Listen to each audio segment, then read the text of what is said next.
السلام علیکم دوستو، کیسے ہیں آپ سب؟ میں زبینہ فیاض ایک بار پھر آپ کے ساتھ تو میں شروع کر رہی ہوں فیری ٹیل پارٹ 9۔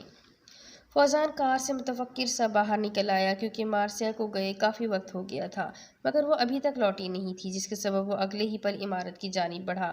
مارسیا، کیا ہوا؟ سب ٹھیک تو ہے؟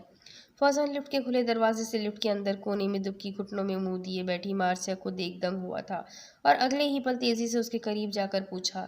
اس کی آواز پر مارسیا نے گھٹنے پہ سے سر اٹھا کر اسے دیکھا، جس کی آنکھیں ضبط سے سرخ نظر آ رہی تھی، جو اسے خالی الذہن کیفیت میں دیکھے جا رہی تھی۔ ہاں، میں ٹھیک ہوں، مجھے کیا ہونا ہے؟ اگلے ہی پل وہ اٹھتی ہوئی بولی تھی، مگر ساتھ ہی وہ لڑکھڑائی تھی، جس پر فوزان نے فوراً آگے بڑھ کر اسے سہارا دیا تھا۔ مارسیا خود کو سنبھالتی جھٹکے سے فوزان سے دور ہوئی اور آگے بڑھ گئی۔ مارسیا کے پیچھے چلتے فوزان کو اس کے قدموں میں ہلکی سی لرزش نظر آ رہی تھی۔ فوزان مارسیا کے قیام کردہ ہوٹل میں اس کے ساتھ کمرے تک آیا تھا۔ مارسیا بس سپاٹ سے تاثرات کے ساتھ چل رہی تھی۔ کمرہ آنے پر فوزان کی جانب دیکھے بنا وہ کمرے میں داخل ہو کر کھٹ سے دروازہ لگا گئی تھی۔ میں ٹھیک نہیں ہوں، مارسیا اذیت سے بڑبڑاتی ہوئی دروازے کے قریب اسٹینڈ پہ رکھے گلدان کو اٹھا کر دیوار پہ دے ماری تھی، جو تیز آواز کے ساتھ ٹوٹتا زمین بوس ہو گیا تھا۔ مارسیا کا اب تک برقرار سارا ضبط ٹوٹا تھا۔ اپنے اندر کے کرب اور اذیت سے بلبلاتی وہ سامان اٹھا اٹھا کر پھینک رہی تھی، اور بند دروازے کو دیکھتا فوزان، جو واپس لوٹ رہا تھا، کہ اندر سے آتی آواز پر ٹھٹک کر رکا تھا اور پریشانی سے دروازے کو دیکھنے لگا۔ اس نے مارسیا میں خاصا صبر و تحمل دیکھا تھا، اس نے آج تک اسے کمزور پڑتے نہیں دیکھا تھا، مگر آج ایسا کیا ہو گیا تھا جو وہ اپنا سارا ضبط کھو گئی تھی؟ فوزان ذوالکفل اپنی ایکسٹرا آرڈینری وائف سے کافی نفرت کرتا تھا، مگر وہ پھر بھی اکثر اسے اپنی پرواہ کرنے پر مجبور کر جاتی تھی۔ دوسرے دن اپنا بیگ کاندھے پہ لٹکائے کمرے سے نکلی تو دروازے کے قریب دیوار سے ٹیک لگائے آنکھیں موندے بیٹھے فوزان کو دیکھ چھٹک کر رکی تھی۔ کیا وہ رات بھر یہی رہا تھا؟ مارسیا نے اپنے بوجھل ہوتے دل و دماغ سے سوچا تھا۔ فوزان، وہ پہلا موقع تھا جب مارسیا اس کا نام بنا کسی طعنے کے لیے نہیں پکار رہی تھی۔ البتہ پکارنے کا انداز دھیما اور سپاٹ تھا۔ اس کی آواز سن کر فوزان فوراً اٹھا تھا اور اپنے سامنے مارسیا کو کھڑے دیکھ گڑبڑایا تھا۔ وہ نہیں چاہتا تھا کہ مارسیا اسے ایسے دیکھے، مگر وہ دیکھ چکی تھی۔ رات بھر اگر اندر مارسیا جاگتی رہی تھی تو وہ بھی باہر دروازے کو دیکھ فکر مند ہوتا رہا تھا۔ اسے ڈر تھا کہ وہ کہیں خود کو نقصان نہ پہنچا لے، اس لیے فوزان اسے چھوڑ کر نہیں جا پایا تھا۔ اب کہاں جا رہی ہو؟ فوزان آگے چلتی مارسیا کے ہم قدم ہوتا پوچھا۔ اصغر شہر، اس نے سپاٹ انداز میں جواب دیا۔ میں بھی چلوں گا تمہارے ساتھ، فوزان نے کہتے ہوئے مارسیا کا چہرہ دیکھا، جو بدستور سپاٹ تھا اور جو فوزان کی بات سن کر بھی خاموش رہی تھی۔ اس کا مطلب تھا کہ اسے کوئی اعتراض نہیں تھا۔ اگر ہوتا تھا بھی تو فوزان نے کون سی اس کی پرواہ کرنی تھی؟ ذیلی ایسے کیسے کر سکتی ہے؟ مارسیا نے صدفی کے پوچھنے پر سب کہہ دیا۔ درہ ذیلا کہاں ہے؟ تمام باتیں سنجیدہ انداز میں کہہ گئی تھی، جس پر صدفی نے شدید صدمے میں آتے ہوئے پوچھا تھا۔ وہ جانتے بوجھتے اس کڈنیپر کے ساتھ کیسے رہ سکتی ہے، اور تم اسے تنہا کیسے چھوڑ آئی؟ اس نے کہا اور تم نے مان لیا؟ وہ تو معصوم سی بچے کی مانند ہے، اور کہاں اپنا اچھا برا سمجھ سکتی ہے؟ صدفی، جو دکھ اور صدمے میں تھی، اگلے ہی پل مارسیا پر ناراض ہوتے ہوئے بولی۔ اسے اپنا فیصلہ اب خود کرنے دے صدفی۔ وہ وقت ختم ہو گیا جب وہ ہماری انگلی پکڑ کر چلتی تھی، اب وہ ہماری انگلی پکڑے بنا خود ہی چلنا چاہتی ہے، تو اسے چلنے دے۔ مارسیا درہ ذیلا کے کمرے میں کھڑی گلاس وال سے باہر دیکھتے ہوئے دکھ اور اداسی سے کہہ رہی تھی۔ اور کبھی جو اسے چلتے چلتے ٹھوکر لگ جائے، تب وہ گر جائے، تب نئے انجان راستے پہ چلنے کے سبب کبھی جو وہ اندھے سیاہ تاریک گڑھے میں گر جائے، تب؟ صدفی نے تڑپ کر آنسو سے بھیگتی آنکھوں سے پوچھا۔ اسے چلتے چلتے ٹھوکر لگے گی، تبھی تو وہ دیکھ کر چلنا سیکھے گی، تبھی تو وہ یہ سیکھے گی کہ ایک ہی پتھر سے دو بار ٹھوکر نہیں کھاتے ہیں۔ وہ پتھروں سے بچ کر چلنا سیکھے گی، اور جب وہ گرے گی تبھی تو وہ دوبارہ اٹھ سکے گی۔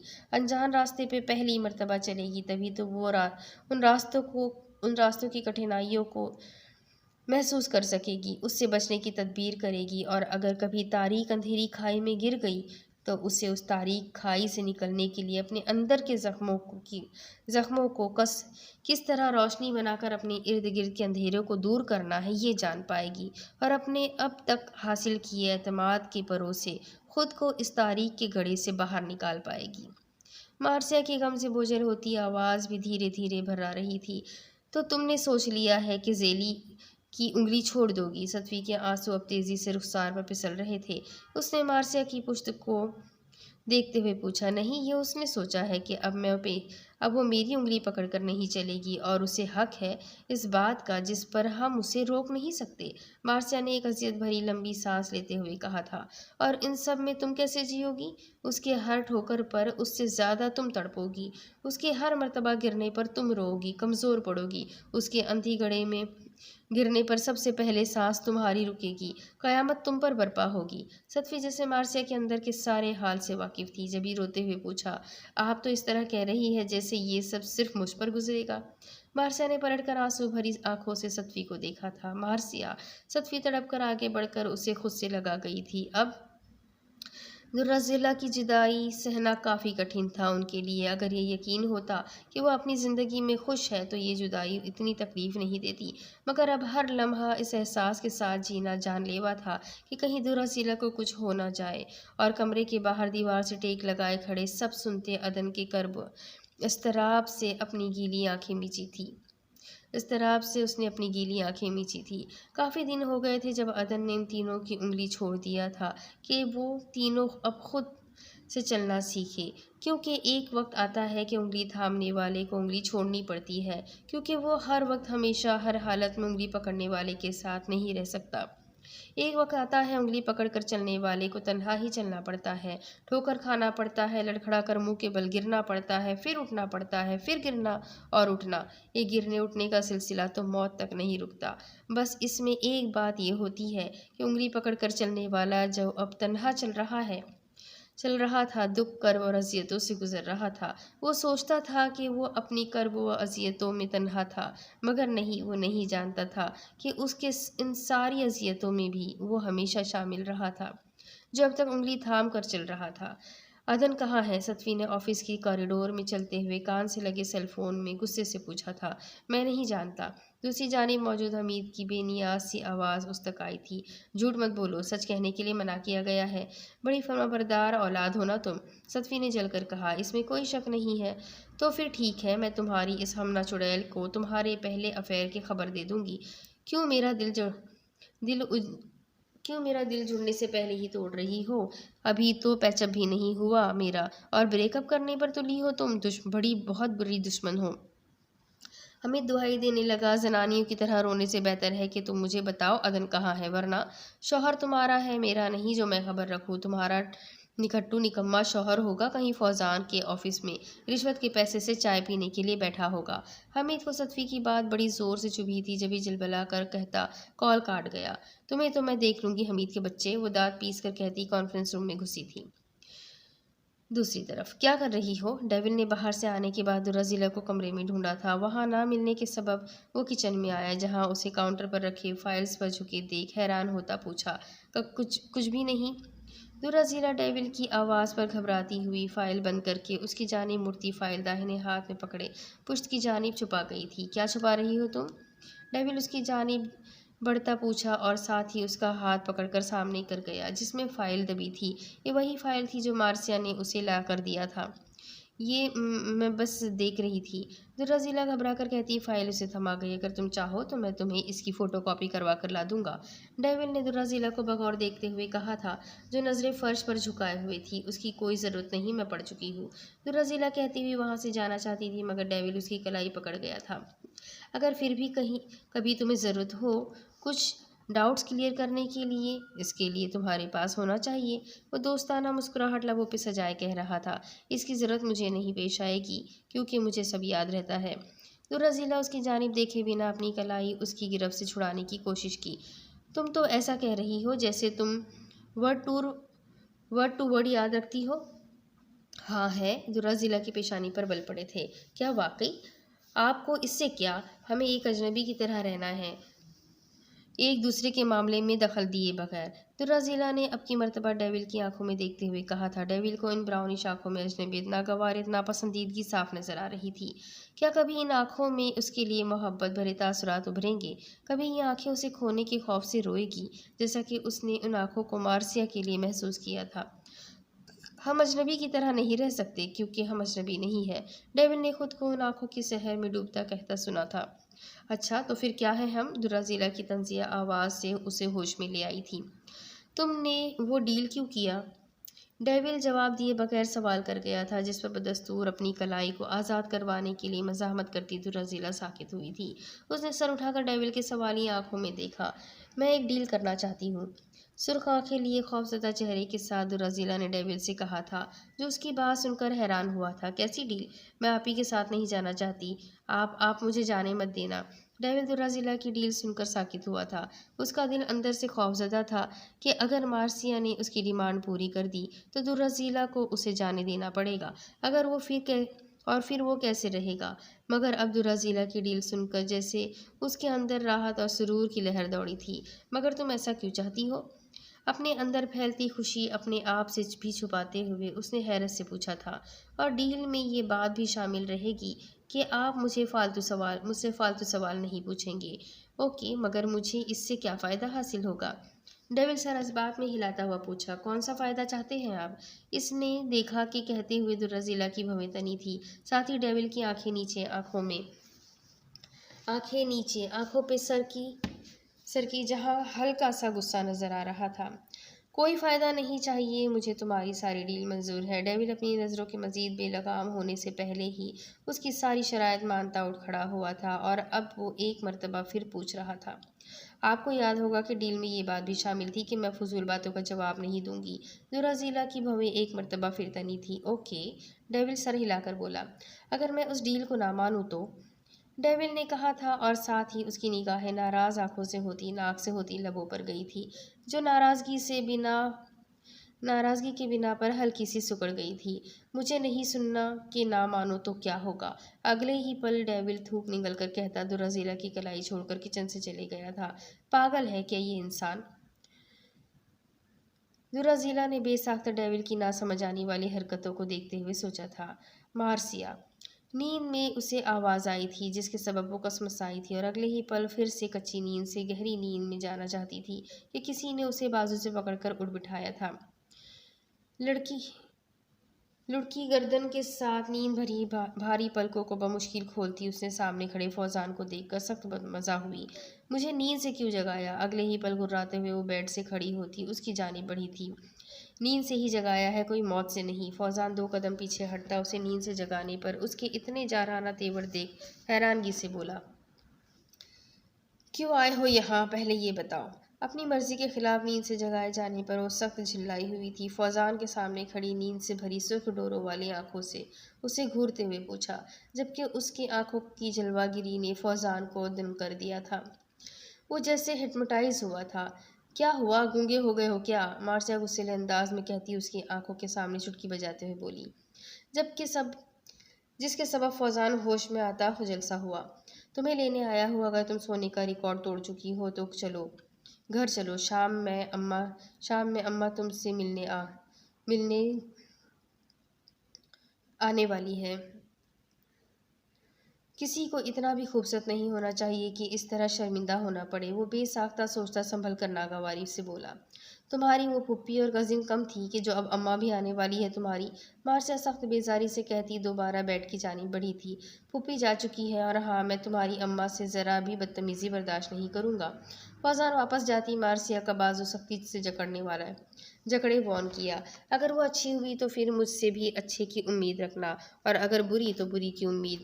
مارسیا اتنی بھی اچھی نہیں ہے کہ کوئی اس کے ساتھ برا کرے اور وہ اچھائی سے جواب دے، اور اتنی بھی بری نہیں کہ کوئی اچھائی کرے تو برے سے جواب دے۔ میری ڈکشنری میں جیسے کہ تیسا کا رول ہے۔ مارسیا اسے چبا چبا کر جواب دیتی اپنا بازو جھٹکے سے چھڑوا دیا۔ تمہاری یہ بےہودہ ڈکشنری کہاں ملے گی؟ فوزان نے بھڑکتے لہجے میں پوچھا۔ مارسیا کا اوور اسمارٹنس ہمیشہ اسے زہر لگتا تھا۔ کیوں، یاد کرنا ہے؟ نہیں، اسے آگ لگانی ہے، فوزان برہمی سے بولا۔ آگ تم اپنے آپ کو لگاؤ اور میرا بازو شرافت سے چھوڑ دو۔ اور ایک بات، اس طرح کے بےہودہ لباس اماں کے سامنے تم نہیں پہنو گی۔ وہ جب تک ہمارے ساتھ رہے گی تب تک تم تہذیب کے دائرے میں رہو گی، دیر رات تک گھر سے باہر نہیں رہو گی، اور اماں کی ساری خدمت تمہیں ایک اچھی بہو کی طرح انجام دینی ہوگی۔ فوزان اس کی بات پر دھیان دیے بغیر کہہ رہا تھا، اور ساتھ ہی اس کی پیشانی پر پڑتے بلوں میں اضافہ ہوتے ہوئے بھی دیکھ رہا تھا۔ واٹ؟ اس کی اتنی لمبی چوڑی فہرست پر مارسیا کا سر گھوما تھا۔ میں جیسی ہوں ویسی ہی رہوں گی، اس سے 1 انچ کم نہ 1 انچ زیادہ۔ مارسیا اس کی آنکھوں میں دیکھتی مستحکم لہجے میں بولی، ایک اچھی بیوی نہیں بن پائی تو ایک اچھی بہو بن جاؤ۔ مارسیا کی بات سن کر فوزان کے لہجے میں نفرت سمٹ آئی تھی۔ اس کا لہجہ اتنا کاٹدار اور نفرت کے تیز زہر میں بجھا تھا کہ مارسیا تکلیف سے بلبلا اٹھی، ساتھ ہی اس کے کان میں درہ ضلع کی بھیگی آواز بھی گونجی تھی۔ آپ اتنی بری کیوں ہے؟ میں بری نہیں ہوں، سنا تم نے؟ اگر میں اچھی بیوی نہیں بن پائی تو کیا تم اچھے شوہر بن پائے ہو؟ مارسیا جیسے جلتی گڑھے میں گھری کہہ رہی تھی۔ میں نے کوشش کی تھی تمہارا شوہر بننے کی، تمہارے حقوق ادا کرنے کی، مگر یاد ہے تم نے کیا کیا تھا؟ اپنی کلائی کاٹ لی تھی۔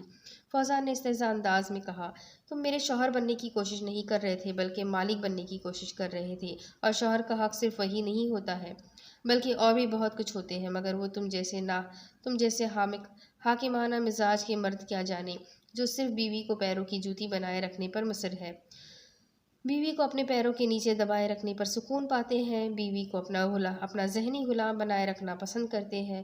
مارسیا نے بھڑکتے ہوئے لہجے سے کہا تھا، اگر تم شوہر کا اپنی عورت کو غلط کرنے سے روکنا اور اچھا کرنے کے لیے کہنے کو حاکمانہ مزاج کہتی ہو تو تم کہتی رہو، کس سے فرق پڑتا ہے؟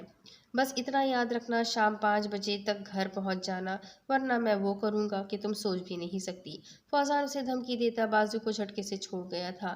میں بھی دیکھوں کہ تم ایسا کیا کرو گے۔ فوزان کی دھمکی کو ہوا میں اڑاتے وہ واش روم کی جانب بڑھ گئی تھی۔ آپ سبھی جانتے ہیں کہ آپ آج یہاں کیوں جمع ہوئے ہیں۔ کسی نے کمپنی کے ساتھ غداری کی ہے، اور غداری کی سزا اس کے سوا کچھ نہیں کہ وہ کمپنی چھوڑ دے اور قبل از وقت اپنی ضمانت کروا لے، کیونکہ وہ جو کوئی بھی ہے اسے میں جیل بھجا کر ہی رہوں گی۔ صدفی کے سپاٹ اور مضبوط لہجے پر وہاں موجود سب کی سانسیں رکی تھی۔ کیا تم جان گئی ہو کہ غدار کون ہے؟ ریاض کی تشویش سے پوچھے۔ بالکل ریاض صاحب، وہ آپ میں سے ہی کسی کا آدمی ہے جس نے فراڈ کیا۔ صدفی نے کہنے کے ساتھ عبدالرحمن کو پکارا تھا۔ اگلے ہی پل کانفرنس کے روم کے باہر بھاگا تھا۔ سب سانس روکے غصیلی صدفی کو دیکھ رہے تھے، جو آج ہمیشہ سے ہٹ کر نرم معصوم بوکھلائی ہوئی نہیں بلکہ غصے میں لگ رہی تھی۔ دوسری طرف اصغر پاشا نے جھوٹ بولا کہ وہ شخص ریاض بھائی جان ہے، وہ یہ کبھی نہیں کر سکتے۔ تمہیں شاید دکھ پہنچا ہے اسی لیے ایسا کہہ رہے ہو، ورنہ پورا شہر جانتا ہے تمہارے بھائیوں کی خود غرضی۔ عدن کے کہنے پر فوزان نے صاف کہا تھا، میں جانتا ہوں وہ خود غرض ہے، مگر ذیلی کے ساتھ وہ ایسا نہیں کر سکتے، کبھی بھی نہیں۔ ذیلی والا معاملہ بتاتا ہے کہ وہ جو کوئی بھی ہے ریاض بھائی جان نہیں ہے۔ عدن پورے یقین کے ساتھ کہہ رہا تھا، تو پھر وہ کون ہے؟ Sherlock home? فوزان نے پوچھا تھا۔ تو پھر وہ کون ہے؟ وہ تو میں نہیں جانتا، کیونکہ وہ خود کو چھپائے رکھنا چاہتا ہے، مگر وہ جو کوئی بھی ہے ہم پر نظر رکھے ہوئے ہے۔ اصغر پاشا کو یقیناً اسی نے ہمارے متعلق بتایا۔ آخری وار اصغر پاشا کا صدفی پر تھا، جو بیکار گیا تھا، اور اصغر پاشا ہماری نظروں میں آ گیا۔ اس کا مطلب ہے وہ شخص اب کسی اور طریقے سے کوشش کرے گا۔ عدن کہتا ہوا پریشان نظروں سے فوزان کو دیکھتے ہوئے بولا، تو پھر اب تم کیا کرو گے؟ عدن کی پریشانی جیسے فوزان کی آنکھوں میں اتر آئی تھی۔ We have to set a trap, ہمیں جال بچھانا ہوگا۔ عدن کے کہنے پر فوزان کی آنکھیں چمک اٹھی تھی۔ پلان تو اچھا ہے، مگر جال میں کسی مہرے کے طور پر استعمال کرو گے؟ ایک مہرہ رہ جاتا ہے جس کے ذریعے اندیکھا دشمن جال میں پھنس جائے۔ صدفی یوسف، عدن کہتے ہوئے آخر میں اپنی آنکھیں میچ کر کھولتا، جیسے خود کو مضبوط بناتا ہوا بولا، یہ غلط ہے عدن۔ فوزان نے فوراً احتجاج کیا، اس کے علاوہ کوئی چارہ نہیں ہے کہ چارے کے طور پر صدفی یوسف کو استعمال کیا جائے۔ تم فکر مت کرو، صدفی کو یہ آئیڈیا پسند آئے گا جس میں اسے اس کا ہیرو بچانے جائے گا۔ عدن نے کہتے ہوئے فوزان کو تسلی دی، پھر تو تمہاری جان کو خطرہ ہوگا۔ فوزان اب کی مرتبہ پہلے سے زیادہ پریشان ہوا تھا۔ میری جان کو ان تینوں کی حفاظت سے زیادہ اہم نہیں ہے۔ اگر تم ہی نہ رہے تو ان کی حفاظت کون کرے گا؟ عدن کی بات پر فوزان غصے سے بولا، جس پر عدن خاموش ہوا تھا۔ فوزان، ہمیں جو بھی کرنا ہے جلدی کرنا ہے، کیونکہ جو شخص ہم پر نظر رکھے ہوئے ہے شاید وہ ہمارے سارے راز سے واقف ہے۔ عدن شدید پریشان نظر آ رہا تھا۔ تمہارے کہنے کا مطلب ہے کہ وہ ایک ٹائم بم کی طرح ہے جو ٹک ٹک ٹک کی کر کے کبھی بھی پھٹ سکتا ہے، فوزان نے کہا، جس پر عدن سر اس بات میں ہلا گیا۔ اس لیے سب سے اہم یہ ہے کہ ہم یہ جانیں کہ وہ کون ہے، اس لیے کچھ رسک تو لینا ہی ہوگا، عدن نے جیسے حتمی انداز میں کہا۔ کیا وہ میں ہوں؟ کانفرنس روم میں اشرف حسین کو عبد الرحمن کے ساتھ آتے دیکھ بشار تقی نے چیئر سے کھڑے ہوتے ہوئے پوچھا۔ Sit down mister Bashar Taqi, ابھی یہ طے نہیں ہوا کہ آپ میں سے وہ کون ہے جو غدار ہے، صدفی کے تیکھے لہجے میں کہنے پر بشار اشرف کو سرد نظروں سے دیکھتے واپس اپنے چیئر پر بیٹھا تھا، ساتھ ہی اس نے انہیں نظروں سے ریاض تقی اور ایاز تقی کو دیکھا تھا، جن کے چہرے زرد نظر آ رہے تھے۔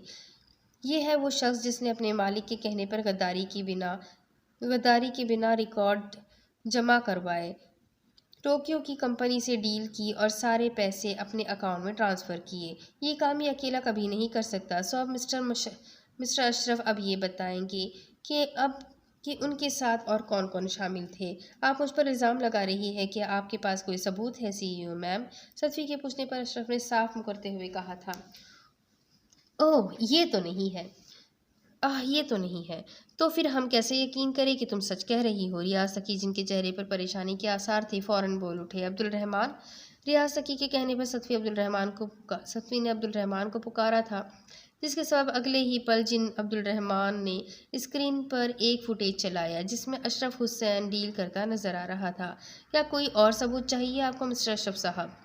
صدفی کے پوچھنے کی دیر تھی کہ وہ اپنا سر جھکا گیا۔ سر جھکانے سے کچھ نہیں ہوگا، آپ کو یہ بتانا ہے کہ آپ کے ساتھ اور کون کون ملوث ہے۔ میرے علاوہ اور کوئی نہیں تھا میم، صدفی کے پوچھنے پر اشرف نے بدستور سر جھکائے کہا تھا۔ آپ جھوٹ کیوں کہہ رہے ہیں؟ صدفی نے غصے سے کہا۔ آپ میرے منہ سے مزید اس کے علاوہ اور کچھ نہیں سن پائے گی۔ اگر ایسی ہی بات ہے تو پھر ٹھیک ہے، عبد الرحمن انہیں پولیس کے حوالے کر دو، وہ خود ہی اگلوا لیں گے، اشرف کے کہنے پر صدفی نے کہا تھا، جس کے حکم کے تعمیل کرتا اگلے ہی پل عبد الرحمن اشرف حسین کو وہاں سے لے گیا تھا۔ لاجک کی نظریے سے دیکھا جائے تو بشار صاحب، اشرف حسین آپ کے پی اے تھے، صدفی نے بشار سے کہا تھا، جو صدفی کو ہی دیکھ رہا تھا۔ اس عرصے میں اس کی نگاہیں لمحہ بھر کے لیے بھی صدفی کے چہرے سے نہیں ہٹی تھی۔ کیا تم میرے بیٹے پر الزام لگا رہی ہو؟ ریاض تقی فوراً غضبناک ہوئے۔ بابا پلیز، آپ کچھ مت کہیے، سی ای او میم کا سوال جائز ہے۔ بشار فوراً ریاض تقی کو مزید کہنے سے روکا تھا اور پھر صدفی کی جانب متوجہ ہوا۔ آپ کہنا چاہتی ہے کہ اشرف نے یہ میرے کہنے پر کیا؟ بشار نے سکون سے پوچھا تھا۔ ریاض تقی صاحب، پہلی بات تو یہ کہ یہاں یہ آپ کے بیٹے نہیں، کمپنی کے مینیجر ہے، اور آپ بشار صاحب، میں بنا ثبوت کے آپ پر الزام نہیں لگا سکتی، حالانکہ مجھے یقین ہے وہ آپ ہی ہوں گے۔ مگر چلے آپ نہیں تھے تو کیا آپ کو اپنے پی اے کے متعلق خبر نہیں رکھنی چاہیے تھی؟ یعنی آپ اپنے پی اے کو سنبھال تک نہیں سکتے؟ ریاض تقی کی بات نے پہلے سے غصیلی صدفی کو مزید غضب کا شکار بنایا تھا۔ وہ بنا لحاظ کیے بولے گئی تھی۔ پہلی مرتبہ بورڈ ممبرز کو احساس ہوا کہ صدفی کا غصہ خطرناک تھا۔ یہ میری غلطی ہے کہ میں اپنے پی اے کو کنٹرول نہیں کر سکا، اس کے لیے آپ سے معافی چاہتا ہوں۔ بشار کا معذرت خواہانہ لہجہ سب کو دنگ کر گیا تھا۔ انہیں نہیں لگا تھا کہ بشار ہتھیار ڈال دے گا، وہ بھی اتنی جلدی۔ آپ کی معافی سے کمپنی کے جو نقصان ہوا اس کی تلافی نہیں ہوگی، اور ہمارے تعلقات جو ٹوکیو کی کمپنی سے خراب ہوئے وہ بھی درست نہیں ہوں گے، اس لیے آپ کو ٹوکیو کی کمپنی سے معاملہ سلجھانے ہوں گے، اور مزید یہ کہ آپ کو اب پی اے یا پرسنل سیکرٹری کی سہولت نہیں دی جائے گی، آپ کو اپنا سارا کام خود کرنا ہوگا۔ Okay ma'am. جس فرمانبرداری سے بنا احتجاج کیے بشار صدفی کی بات مان رہا تھا، وہ سب کو حیران کر رہا تھا۔ اور جلدی سے نیو پروجیکٹ کی ڈیٹیلز مجھ تک پہنچاؤ، اور آپ میں سے جو اشرف حسین کے ساتھ تھا وہ چند گھنٹے سکون کا سانس لے لے جب تک اشرف زبان نہیں کھولتا۔ اس کے بعد وہ بھی اشرف حسین کے ساتھ جیل میں ہوگا۔ ڈسمس۔ تیکھے تیور لیے پہلا جملہ بشار سے کہتی، دوسرا بورڈ ممبر سے کہتی، اپنی بات ختم کرنے کا اندیا دیتی۔ کانفرنس روم سے باہر نکل آئی تھی۔ آج اب اتنی ناراض کیوں ہے؟ بشار کوٹ ہاتھ میں لیے فوراً اس کے پیچھے نکلا تھا، تیز تیز چلتا، ستوی کے قدموں سے قدم ملاتا وہ پوچھ رہا تھا، جسے تم جانتے ہی نہیں ہو، میں نے پہلے بھی کہا تھا کہ میرے ساتھ گیم مت کھیلنا۔ ستوی رکتی اس کے جانب مڑ کر غصے سے دیکھتی ہوئی بولی، میں آپ کے ساتھ کبھی گیم نہیں کھیل سکتا، ان سب میں میں شامل نہیں تھا، اور میں یہ بھی جانتا ہوں کہ آپ ناراض اس وجہ سے نہیں ہے کیونکہ آپ کی خوشی، ہنسی، اداسی، ناراضگی صرف ایک شخص سے جڑی ہوتی ہے۔ بشار اس کا ناراض چہرہ دیکھ فوراً بولا تھا، میری فکر کرنے کی بجائے تمہیں اپنی اور اپنے بابا کی فکر کرنی چاہیے۔ اگر اشرف نے زبان کھول دی تو وہ اندر ہوں گے۔ اگلے ہی پل ستوی اسے تانا دیتی ہوئی آگے بڑھ گئی تھی، میں نے آپ سے پچھلی مرتبہ ہی کہا تھا، مگر شاید آپ بھول گئی، جن پہ ہم مرتے ہیں وہ ہمیں مار دیتے ہیں۔ ستوی اس کی بات پر دھیان دیے بغیر آگے بڑھتی رہی تھی۔ کیا آپ جانتی ہے کہ عدن تکی آپ کو مارنے والا ہے؟ بشار کے اب کی مرتبہ کہنے پر ستوی کے قدم رکے تھے۔ تم یہ سب بکواس کیوں کر رہے ہو، اور جانتے بھی ہو کہ کس قسم کی بکواس کر رہے ہو؟ عدن تکی کبھی مجھے نہیں مار سکتا، البتہ میرے لیے مر ضرور سکتا ہے، ستوی نے جیسے بشار کا مذاق اڑاتے ہوئے کہا۔ ستوی یوسف، موت صرف ایک طرح کی نہیں ہوتی، موت کئی طرح کی ہوتی ہے، اور جب عدن آپ کو مار دے گا تب آپ کو میری بات پر یقین آئے گا۔ بشار جیسے اس پر افسوس کرتے ہوئے بولا تھا، اور ساکت سی ستوی پر ایک نظر ڈال کر دوسری جانب مڑ گیا تھا، اور ستوی بشار کی باتوں کو سر جھٹک کر بھاڑ میں جھونکتی لفٹ کی جانب بڑھ گئی تھی۔ مارسیا فوزان کے گھر آئی تھی، اس کی ایک فائل یہاں رہ گئی تھی، وہ اسی کے لیے آئی تھی۔ فائل ہینڈ بیگ میں رکھتے ہینڈ بیگ لیے وہ کمرے سے نکلنا چاہتی تھی کہ باہر سے آتی آواز پر رکی۔ آئے اماں، یہاں بیٹھے، میں ابھی پانی لاتا ہوں، فوزان کی آواز تھی۔ پانی بعد میں پیوں گی، پہلے بتاؤ میری بہو کہاں ہے؟ یہ یقیناً فوزان کی اماں تھی۔ مارسیا نے ان کی آواز میں اشتیاق صاف محسوس کیا تھا۔ ہینڈ بیگ واپس اپنی جگہ رکھ وہ پریشان ہو اٹھی تھی۔ اچھی بیوی تو نہیں بن سکی، ایک اچھی بہو بن جاؤ، فوزان کی آواز اس کے دماغ میں گونجی تھی، جسے وہ اگلے ہی پل سر جھٹک کر ذہن سے نکال گئی تھی۔ آپ اتنی بری کیوں ہے؟ فوزان کی آواز کے بعد ہی درازیلا کی آواز اس کے دماغ میں گونجی تھی، جسے وہ فوزان کی آواز کی طرح جھٹک نہیں پائی تھی۔ اپنے اندر فوزان اور درازیلا کی ابھرتی آواز پر جھنجھلاتی ہوئی وہ دیوار گیر الماری کے سامنے آ کھڑی ہوئی۔ الماری کا پٹ کھولتے ہی مارسیا کی آنکھیں حیرت سے پھیلی تھیں۔ سامنے ہی جہاں اس کے جینس شرٹ اور کرتیوں کے ڈھیر رکھے تھے، وہاں ان سب کی جگہ شلوار قمیض ٹائپ کے لباس نظر آ رہے تھے، اور وہ سارے وائٹ کلر کا کمبینیشن میں تھے۔ بائیں بھویں کھجاتی وہ ان کپڑوں کو پریشانی سے دیکھے جا رہی تھی۔ السلام علیکم۔ سلام کی آواز پر فوزان اور اماں نے ساتھ میں ہی آواز کی سمت دیکھا تھا، جہاں مارسیا کو سفید شلوار قمیض اور میرون دوپٹہ سر پہ لیے دیکھ فوزان کو غش چڑھا تھا۔ اس نے مارسیا کے سارے کپڑے ڈسٹ بن میں پھینک کر وہاں اپنی شاپنگ کیے ہوئے لباس رکھے، حالانکہ اسے پورا یقین تھا کہ مارسیا نے اس کے لائے ہوئے کپڑوں کا بھی وہی حشر کرنا تھا جو اس نے اس کے جینس شرٹ اور کرتی کا کیا تھا، مگر اسے کیا خبر تھی کہ وہ اس کے لائے ہوئے کپڑے زیب تن بھی کر سکتی تھی۔ حیرانی تھی، وہ دنگ سا مارسیا کو دیکھ رہا تھا، جس کی بلائیں اس کی اماں لے کر تھک نہیں رہی تھی۔ ماشاء اللہ، کتنی خوبصورت ہے میری بہو، فوزان تمہاری قسمت تو سنور گئی، اماں نے ایک مرتبہ پھر سے مارسیا کی پیشانی چومتے ہوئے کہا تھا۔ مجھے بھی یہی لگ رہا ہے اماں، فوزان حیرت زدہ سے نکل کر اب مارسیا کو گہری نظروں سے گھورتا ہوا بولا، جس پر مارسیا بس مسکراتی ہی رہی، البتہ وہ اندر سے قطعی غیر آرام دہ تھی۔ اماں، آپ سفر کی وجہ سے تھک گئی ہوں گی، چلے تھوڑا آرام کر لیں۔ فوزان بھی جیسے مارسیا کے اندر کے حال سے واقف تھا، تبھی اماں کو کہتا انہیں گھسیٹتا روم چھوڑ واپس آیا تو اسے وہ کچن میں پریشان سی نظر آئی۔ دیکھو، مجھے کوکنگ نہیں آتی، سو یہ امید مت رکھنا کہ میں کوکنگ کروں گی۔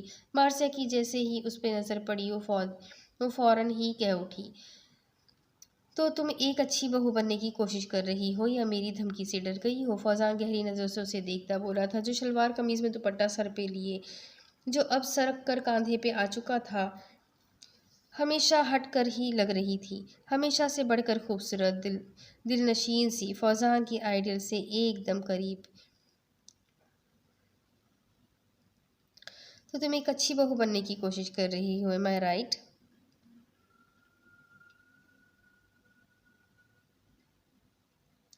فوزان گہری نظروں سے اسے دیکھتا ہوا بولا، تم اچھے سے جانتے ہو میں کسی دھمکی سے نہیں ڈرتی اور نہ ہی اچھی بہو بننے کی کوشش کر رہی ہوں۔ بس تمہاری اماں اچھی ہے تو ان کے ساتھ برا نہیں کر سکتی۔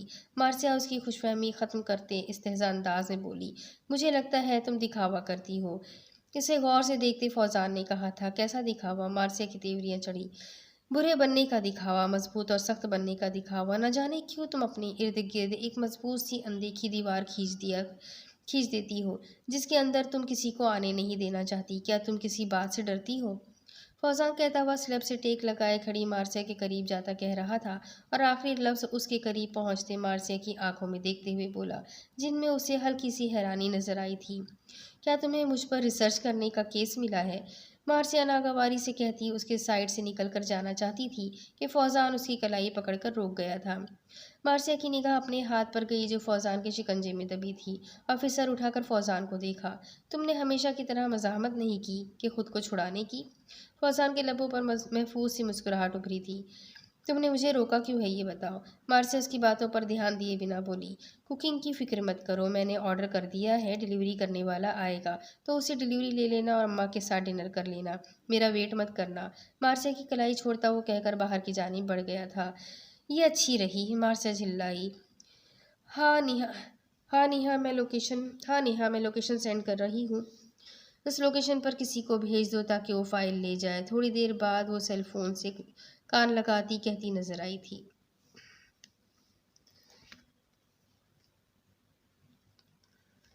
میم امن میں کوئی بھی سرجن ایسا نہیں ہے جس نے اب تک لگاتار کامیاب اوپن ہارٹ سرجری کی ہو سوائے ڈاکٹر اویس خان کے جن کی ڈیتھ ہو گئی ہے۔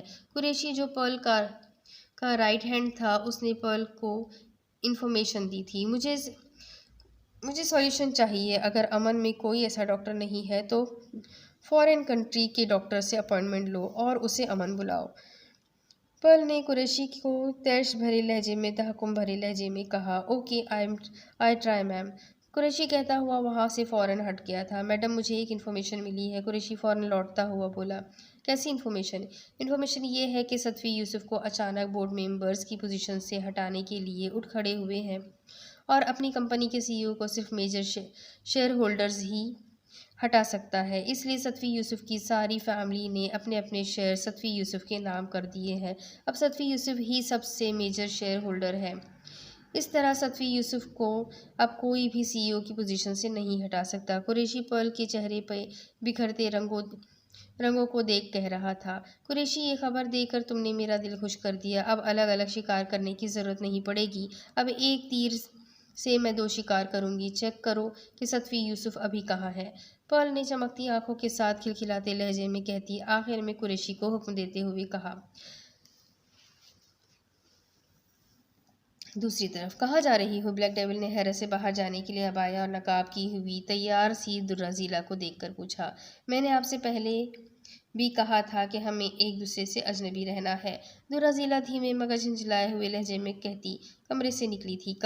مگر میں نے بھی کہا تھا کہ ہم اجنبی نہیں ہیں، ڈیول لاؤنج سے گزرتی درہ ذیلا کا بازو پکڑ کر اپنی جانب گھماتا ہوا بولا، اور پھر میں نے پوچھا تھا کہ اگر ہم اجنبی نہیں تو کون سا رشتہ ہے ہمارے درمیان، مگر آپ نے جواب نہیں دیا تھا کیونکہ آپ کے پاس جواب نہیں تھا۔ کیا میں بتاؤں ہمارے درمیان کون سا رشتہ ہے؟ میں ایک فیری لینڈ کی پرنسس تھی جسے تباہ و برباد کر کے آپ نے مجھے اپنی بدستور دنیا میں قید کر دیا، بدصورت دنیا میں قید کر دیا۔